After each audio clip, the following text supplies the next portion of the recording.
members, the Speaker.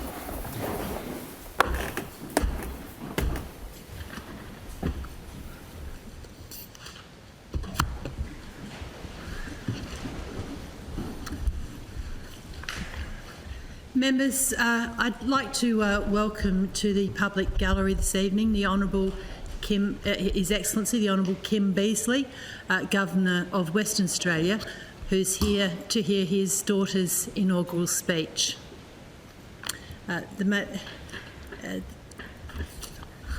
Madam Speaker. Member for Victoria Park. Thank you, Madam Speaker. I am humbled to rise this evening for the first time in this place as the member for Victoria Park. I acknowledge that we are on Wajak Noongar Budja. My thanks to Noongar elders Neville Collard, who guided the smoking ceremony at the opening of Parliament, and Dr Richard Wally, who conducted the first ever Welcome to Country in this Parliament. Having Dr Wally welcome all those who serve here in what was traditionally the House of Lords was incredibly gracious. His welcome marks a watershed moment in this Parliament's history. It was also a powerful act of reconciliation as we walked together in our shared commitment to the recognition of Aboriginal and Torres Strait Islander peoples in our Constitution and in realising an Indigenous voice to Parliament. Madam Speaker, I wholeheartedly congratulate you on becoming our first female Speaker, and I thank you for your ongoing support of me in my journey to get here. The significance of having our Parliament's first female Speaker appointed on the centenary of Edith Cowan's election is not lost on anyone in this place or outside of it. It is also not lost on me that within both of these contexts, Parliament House sits on the matriarchal songline that exists between Carragarup, or Kings Park, through Burruloo, Perth and onto Matagarup, Harrison Island, where Noongar trailblazer Fanny Bulbuck was born. Fanny walked this important songline.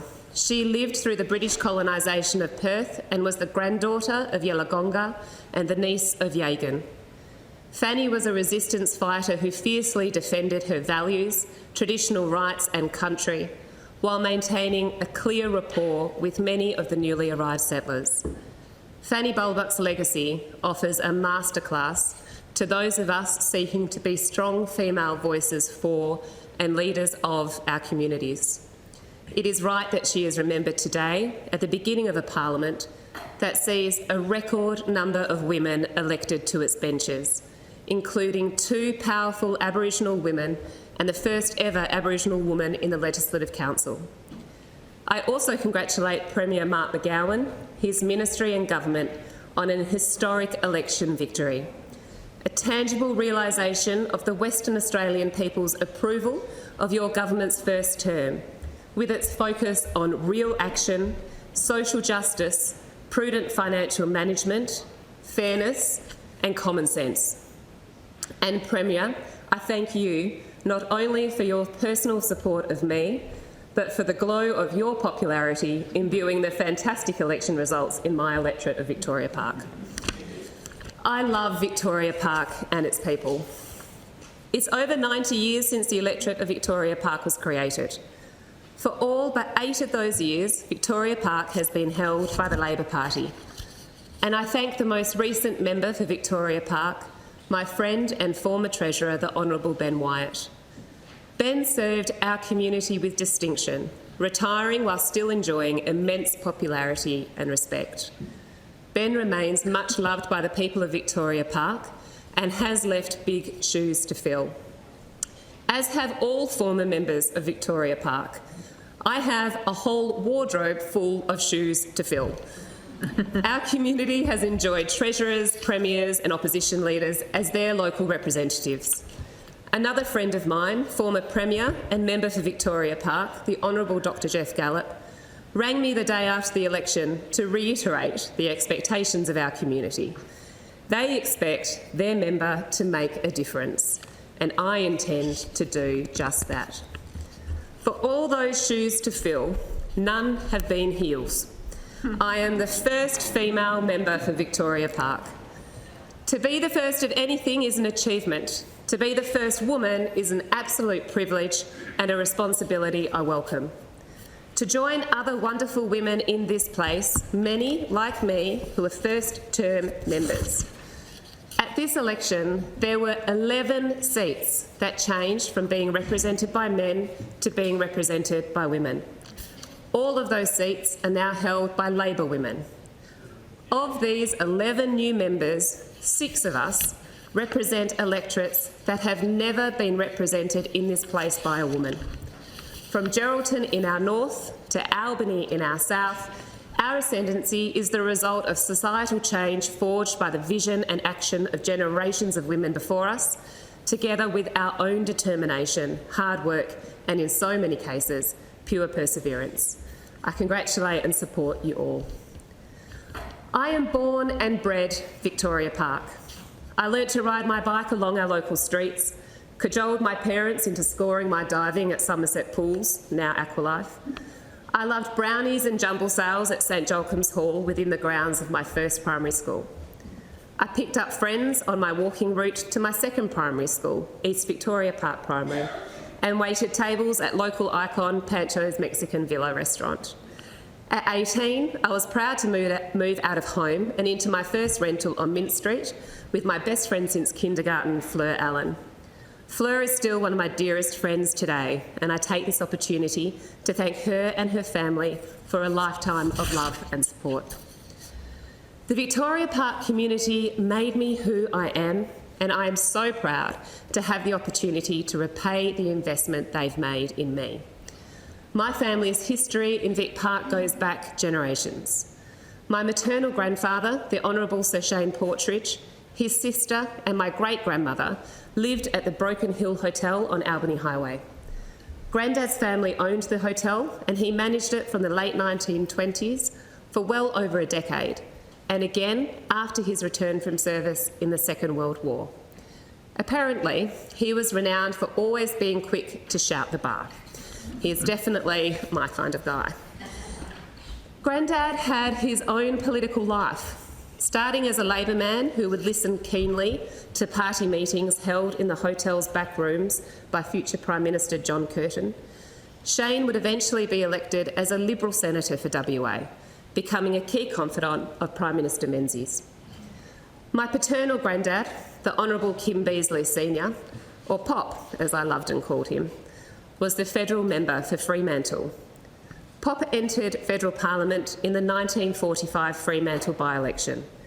In this and the following election, Victoria Park was within the Fremantle electorate. In 1949, Victoria Park was redrawn into the federal electorate of Swan, represented from 1980 for 16 years by His Excellency the Honourable Kim Beazley AC, hereafter referred to as Dad. Dad went on to serve another 11 years as member for Brand. This makes me the third generation Beazley to represent the good people of Victoria Park in an Australian Parliament, and I couldn't be prouder or more humbled. Like I said, I intend to make a difference. I come from a family of teachers. Dad started off as a lecturer, and my mum and sister are both fabulous teachers.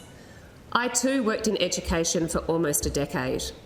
Pop was the Federal Minister for Education who made universities free of tuition fees. I know the value of education. It is the one lever we can pull to create generational shifts in opportunity. And I understand the curse of education inequality among incomes, races and location. Western Australia has a small population. We cannot afford to waste the talents of a single person. In Victoria Park, our local schools and TAFEs are my priority. Locally, we are blessed with many fantastic avenues for quality learning, including Curtin University. I was very pleased during this election campaign to announce, together with Education Minister the Honourable Sue Ellery, $750,000 to upgrade classrooms to deliver STEM education at Kent Street Senior High School. The quality of STEM education is a key priority of the McGowan government, and this is a fantastic investment in our current and future Kent Street Senior High School staff and students. This investment was in addition to the maintenance funding boost it received last year as part of the McGowan government's $200 million school maintenance blitz. Kent Street needs this funding. It is now more than 80 years old. Kent Street is a high school with excellent and dedicated staff and wonderful specialist programs, including aviation, fashion and design, and cricket.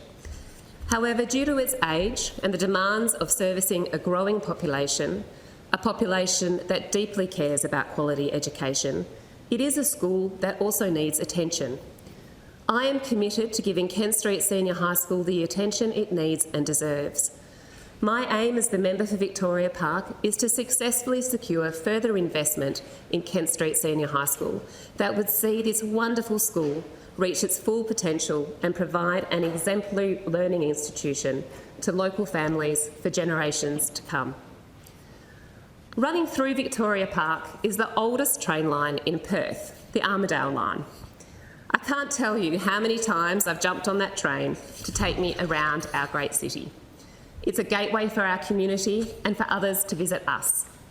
I also can't tell you how long I've waited in my car at our level crossings, or how many times I've been woken by the honks of passing trains and the bells of boom gates.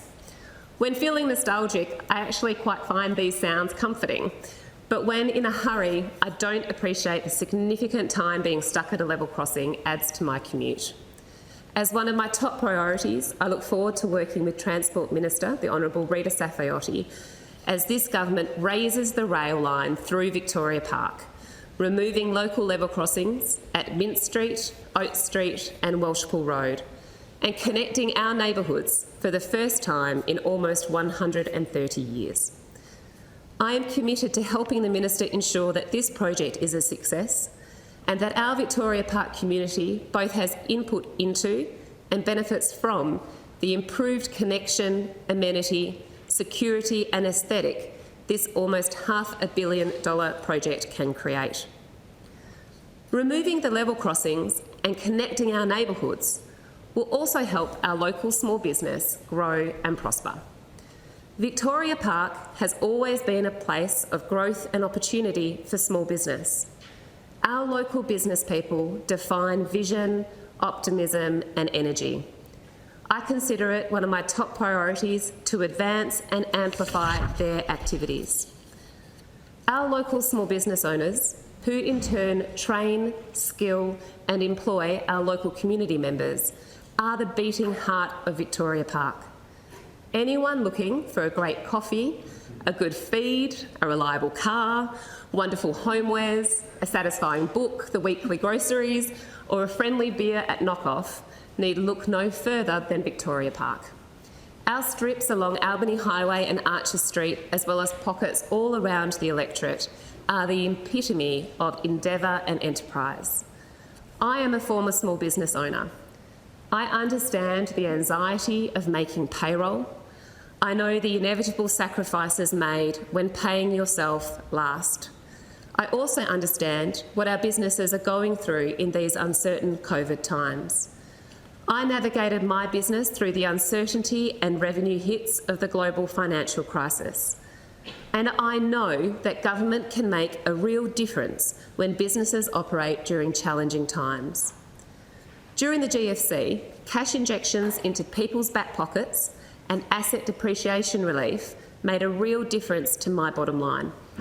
During COVID, the McGowan government's support measures for small business have done the same, from relief on electricity bills to licence fee and payroll tax waivers, and the small business lockdown assistance grants announced last week will also be a welcome support to many. What COVID has starkly revealed is something the Labor Party has laboured on for the length of my lifetime and longer, that Australia needs to be a manufacturing nation. Not being so is a threat to our security, relevancy and sustainability. By virtue of our rich natural resources, WA has long been considered the engine room of the nation. There is no reason why we cannot also be the modern factory floor, whether that is in digital innovations, value adding to our primary resources, tourism, commercialisation of tertiary research, or being at the vanguard of optimising the outputs of our natural environment. For the last 2 years, I held a senior position at Western Australia Return, Recycle, Renew Limited, a local non-profit charged with delivering this government's container deposit scheme, Containers for Change. It was a Herculean task getting the scheme off the ground. It's a scheme that covers the largest distances as well as the most remote refund points in the world. Under the guidance of the Minister for Environment and Worrell, whole regions of that refund point network are being run by Aboriginal corporations. Containers for Change started as an election commitment, became policy and then legislation, and is now a reality that has, since its launch in October last year, seen over 318 million containers recycled, many of which would have ended up in landfill, litter or in our oceans. Over 600 Western Australians are now employed through the scheme, with many of those jobs awarded to the long-term unemployed, Aboriginal people and people living with disability. It was a privilege to help lead Containers for Change and make it a reality. It's a professional legacy I am proud of, and a reflection of what can be achieved by a government that cares and is committed to both our environment and the diversification of our economy. I share this commitment to a strong and diversified economy, one that embraces local manufacturing in its many potential forms and protects and enhances our natural environment. This government's view to manufacture wind turbine components here in WA is a perfect example of its commitment to the economy and our environment, to creating green jobs. It's a project that capitalises on our natural resources, from the steel to the wind. It utilises our skilled labour force, which is being further developed by our investment in VUT and TAFEs. It engages local industry and ensures local procurement. Procurement is the key that unlocks policy and turns it into positive, tangible outcomes. It makes the difference. When my dad became Defence Minister of Australia, 70% of Defence's equipment budget was spent overseas, and just 30% was spent in Australia. When he left the defence portfolio, those numbers had been reversed. Those active procurement decisions have made a difference in local defence equipment, investment, advancement and output for generations, not to mention the effect it's had on strengthening our national security. Support for business can come in many forms, and I'm committed to supporting my local Victoria Park businesses, their staff and families in all the ways I can. Madam Speaker, may I seek an extension? Extension granted. Thank you. Just like our small businesses rely on the support of their community for their success, so have I. It has been a long journey for me to get to this place. And honestly, not because it took me 3 times of running in elections to get here, but because I wasn't supposed to live this long. 20 years ago, when I was in my early 20s, I became very ill. I couldn't walk more than 10 or 20 metres without having to rest. I intermittently lost the use of my legs. The blood vessels in my fingers would burst and hemorrhage, rendering me incapable of picking up a pencil or using a phone. There was a time my heart doubled in size in the space of a week, and I was the youngest person in the hospital's coronary care unit by about 50 years. Nobody could decipher what was wrong. I was put on medication that mitigated some of my pain and symptoms, but couldn't deal with the source of my illness. I was told I had 5 years to live with this medication and maybe 10 years without this medication and maybe 10 years to live with it. Fast forward a year or so and I finally had a diagnosis, a rare blood disorder, hypereosinophilia, which back then was also a potential death sentence. But because WA is the best place in the world to live, world-leading research into this disorder was happening right here at Sir Charles Gardner Hospital. Dr. David Joski and his team at Charlie's saved my life. The drugs they helped develop and administer saved my life. I'm alive today due to our strong public health system, the people who make it so, and the commitment of successive governments to medical research. Today, I have a beautiful family because of our public health system. I can alter my course from fighting for my life to fighting for my community because of our public health system. That is why underpinning all of my priorities for Victoria Park will always be my commitment to a strong public health system that offers top quality healthcare, medicine and services to each and every one of our citizens, regardless of wealth or geography. You do not have anything if you do not have your health. The fact that I stand here today is not only due to life-saving healthcare, but to the support of a community for which I'll always be grateful and to whom I will always strive to fulfil the trust and faith they've placed in me. Of all the people I thank who brought me here, I thank the people of Victoria Park. Those who voted for me and those who did not, I represent you all. My door will always be open and I will always do what I can to help. I know that I work for you. When I was little and my dad was the member for Swan, he would often take my sister Jessica and I to Miss Maud's on the weekend for a treat. I remember people coming up to him all the time for a chat, for help, or to impart some sage advice. On one of these trips, Jessica and I were getting very annoyed with the interruptions and made our displeasure known to Dad.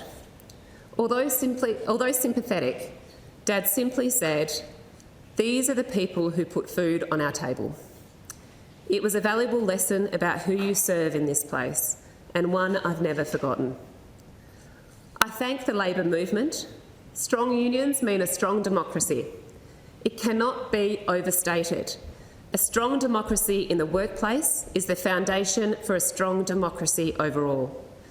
I particularly thank Peter O'Keefe and Ben Harris of the Shop Distributive and Allied Employees Association, the union that represents workers across retail, fast food and warehousing. Thank you to my local Labor Party members and branches, including Victoria Park Carlisle Branch President Ryan Hart, Secretary Jeremy Gilchrist, Membership Officer and Star Volunteer Christine Miller, and Fundraising Officer Jan JJ Jermolinsky. JJ is unwell at the moment, and I send him my prayers for a speedy recovery and good health. To my many friends who have been the family I've been lucky enough to choose, thank you.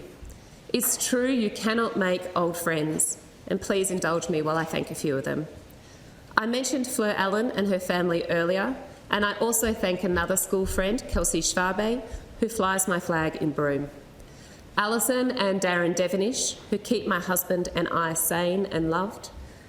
As a nurse at Fiona Stanley Hospital, Alison has been on the front lines of dealing with COVID and is one of the reasons I have such faith in our hospitals. I'd also like to thank Craig Goulder and Wendy Palmer. It is a source of pride for me that I purposefully do not live in an echo chamber.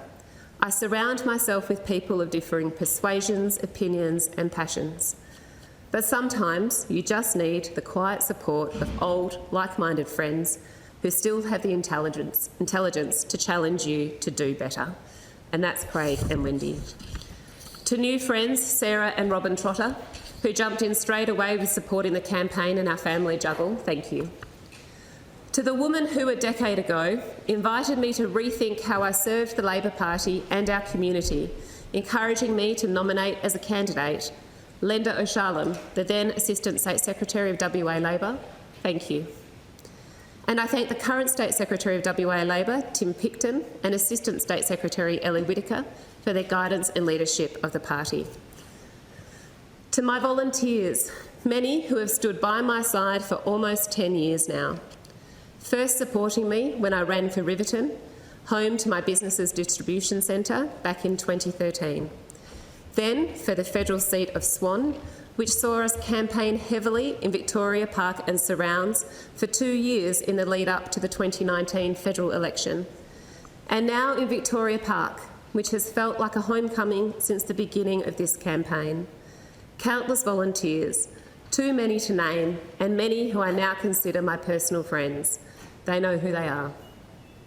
There is nothing more humbling than being the beneficiary of your hard work. Thank you. And to my campaign teams, too often the unsung heroes of any election campaign, please allow me to sing their praises now. What a bunch of incredible people. I cannot name them all, but I will name a few. The Honourable Sue Ellery, Samantha Doran-Bryce and Julie Krober in Riverton, the Honourable Kate Doust, the Honourable Samantha Rowe, Ali White, Fran Lane and Greg Roberts in Swan, Tim Hammond, Alison Cook and Sarah McBride in Victoria Park. A sincere, enormous and heartfelt thank you to my campaign manager for both Swan and Victoria Park, who knows where all my bodies are buried, whose counsel I will always seek and who has one of the sharpest strategic minds I've ever come across, Adelaide Kidson. I now add to my Victoria Park story with Russell McFarlane, who together with Alison Cook have become my left and right hands in the community through our electorate office. Thank you both. I learnt the power of women from the women in my family. To my mum, Mary Ciccarelli, my stepmum, Susie Annis, my sisters, Jessica and Rachel Beazley, thank you for your ongoing love and support of me and my boys. We have gone through a lot together and the ride's not over yet.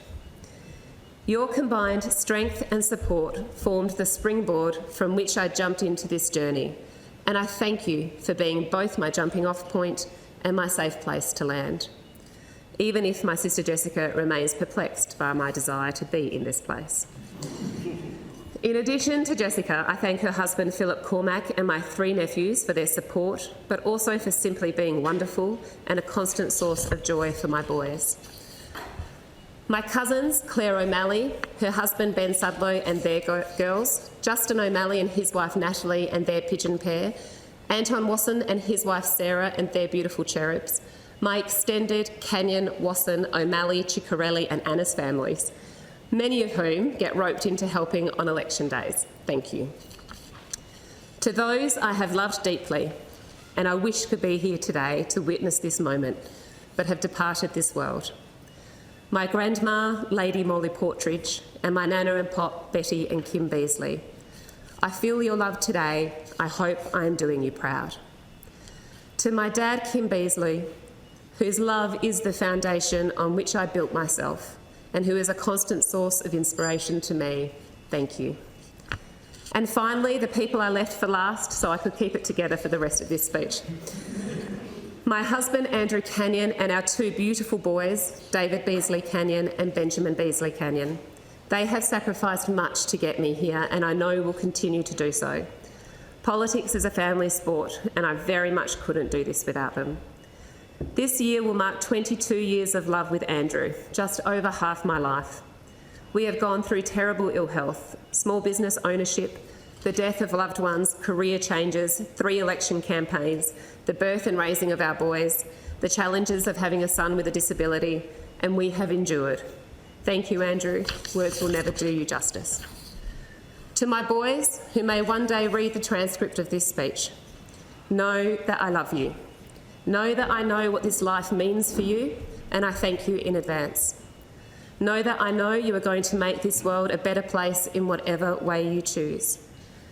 My sons have often asked me over the course of the last 10 years why I keep running, why I want to be in this place, why I keep asking people for their vote.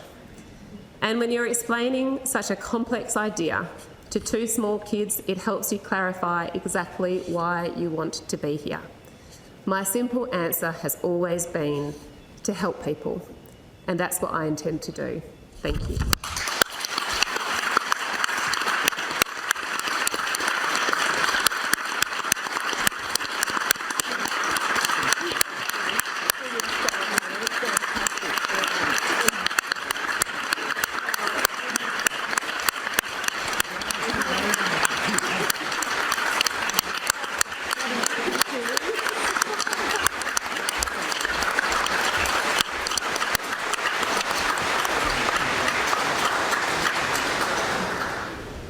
The question is the motion be agreed to.